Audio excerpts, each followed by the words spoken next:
விருச்சிக ராசிக்காரர்களே, ஜூன் 2026 மாதம் உங்கள் வாழ்க்கையில் ஒரு முக்கியமான கர்ம மாற்றத்தை கொண்டு வரப்போகும் மாதமாக அமையலாம்.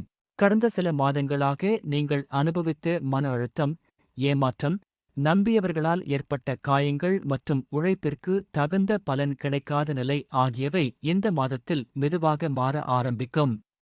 விருச்சிக ராசிக்காரர்கள் இயல்பாகவே ஆழமாக சிந்திப்பவர்கள். வெளியில் அமைதியாக இருந்தாலும் உள்ளுக்குள் ஒரு பெரிய போராட்டம் நடந்து கொண்டிருக்கும். யாரையும் எளிதில் நம்ப மாட்டார்கள். ஆனால் ஒருமுறை நம்பினால் முழுமையாக நம்புவார்கள். அதனால் ஏமாற்றங்களும் ஆழமாகவே தாக்கும். இந்த ஜூன் மாதத்தில் நீங்கள் ஒரு முக்கியமான உண்மையை புரிந்து கொள்ளப் போகிறீர்கள். உங்களை விட்டு சென்றவர்கள் உங்கள் இழப்பு அல்ல, உங்கள் வாழ்க்கையின் சுமை. குருபகவான் உறவுகள் மற்றும் மாற்றங்களை குறிக்கும் இடங்களில் செயல்படுவதால் வாழ்க்கையில் புதிய மனிதர்கள் மற்றும் புதிய வாய்ப்புகள் வரப்போகின்றன. சனி குடும்பம் மற்றும் மனநிலை தொடர்பான விஷயங்களில் பொறுமையை கற்றுக் கொடுக்கிறார். ராகு காரணமாக எதிர்பாராத தகவல்கள் மற்றும் புதிய தொடர்புகள் உருவாகலாம். இந்த மாதத்தில் நீங்கள் சந்திக்கும் ஒரு நபர் உங்கள் எதிர்கால வளர்ச்சிக்கு முக்கியமானவராக இருக்கலாம். வேலை செய்பவர்களுக்கு இந்த மாதம் நல்ல முன்னேற்றத்தை தரும். நீண்ட நாட்களாக இருந்த தடைகள் விலகலாம். மேலதிகாரிகளின் ஆதரவு கிடைக்கலாம். சிலருக்கு பதவி உயர்வு அல்லது புதிய பொறுப்பு வரலாம். தொழில் மற்றும் வியாபாரம் செய்பவர்களுக்கு புதிய ஒப்பந்தங்கள், புதிய கூட்டாண்மைகள் மற்றும் எதிர்பாராத லாப வாய்ப்புகள் உருவாகும். குறிப்பாக மருத்துவம், ஆராய்ச்சி, பாதுகாப்பு, கட்டுமானம், ஆன்மீகம் மற்றும் தொழில்நுட்பத் துறைகளில் இருப்பவர்களுக்கு சிறந்த முன்னேற்றம் இருக்கும். பணவரவு நிலை மேம்படும். பழைய நிலுவைத் தொகைகள் கைக்கு வரலாம். சிலருக்கு எதிர்பாராத பண வரவு கிடைக்கலாம். ஆனால் இந்த மாதத்தில் பணத்தை ஆவேசமாக முதலீடு செய்வதை தவிர்க்க வேண்டும். ஒவ்வொரு முடிவையும் ஆராய்ந்து எடுப்பது நல்லது. குடும்ப வாழ்க்கையில் சில மறைந்திருந்த உண்மைகள் வெளிப்படலாம். ஆரம்பத்தில் அது மன அழுத்தத்தை தரலாம். ஆனால் பின்னர் குடும்ப உறவுகளை வலுப்படுத்தும்.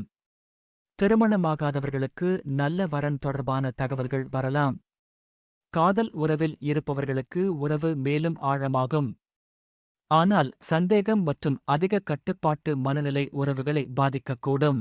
உடல் நலத்தில் இரத்த அழுத்தம், உடல் சூடு, தூக்கமின்மை, நரம்பு சோர்வு மற்றும் செரிமானம் தொடர்பான விஷயங்களில் கவனம் தேவை. கோபத்தை மனதில் வைத்துக் கொள்வதை விட வெளிப்படையாக பேசுவது நல்லது. விருச்சிக ராசிக்காரர்களே, இந்த மாதத்தின் மிகப்பெரிய இரகசிய பலன் என்ன தெரியுமா? நீங்கள் நீண்ட காலமாக இழந்துவிட்டதாக நினைத்த ஒரு வாய்ப்பு மீண்டும் உங்கள் வாழ்க்கைக்குள் வரப்போகிறது. அது வேலை வாய்ப்பாக இருக்கலாம், ஒரு பழைய தொடர்பாக இருக்கலாம், ஒரு வியாபார வாய்ப்பாக இருக்கலாம் அல்லது உங்கள் வாழ்க்கையை மாற்றும் ஒரு தகவலாக இருக்கலாம். முதலில் அது சிறியதாக தோன்றும். ஆனால் பின்னர் அதுவே இந்த வருடத்தின் மிகப்பெரிய திருப்புமுனையாக மாறும். அதனால் இந்த மாதத்தில் வரும் ஒவ்வொரு தகவலையும் அலட்சியப்படுத்தாதீர்கள். ஒவ்வொரு செவ்வாய்க்கிழமையும் முருகன் அல்லது ஆஞ்சநேயர் கோவிலுக்கு சென்று வழிபாடு செய்யுங்கள். ஓம் சரவணபவ அல்லது ஸ்ரீ ராம ஜெயம் என்ற மந்திரத்தை 108 முறை சொல்லுங்கள். முடிந்தால் ஒரு ஏழை மாணவருக்கு கல்வி உதவி செய்யுங்கள். அதனால் செவ்வாய் மற்றும் குருவின் அருள் அதிகரித்து தடைகள் விலகும். இந்த ஜூன் மாதம் உங்களுக்கு வெறும் முன்னேற்றத்தை மட்டும் அல்ல, உங்கள் வாழ்க்கையின் புதிய அத்தியாயத்தை தொடங்கும் சக்தியையும் கொடுக்கப் போகிறது. பல மாதங்களாக இருளில் இருந்த ஒரு பாதை இப்போது வெளிச்சம் காண ஆரம்பிக்கும். அந்த வெளிச்சத்தை நம்பி முன்னேறுபவர்களுக்கு இந்த மாதம் மறக்க முடியாத வெற்றிகளையும் புதிய தொடக்கங்களையும் கொண்டு வரப்போகிறது.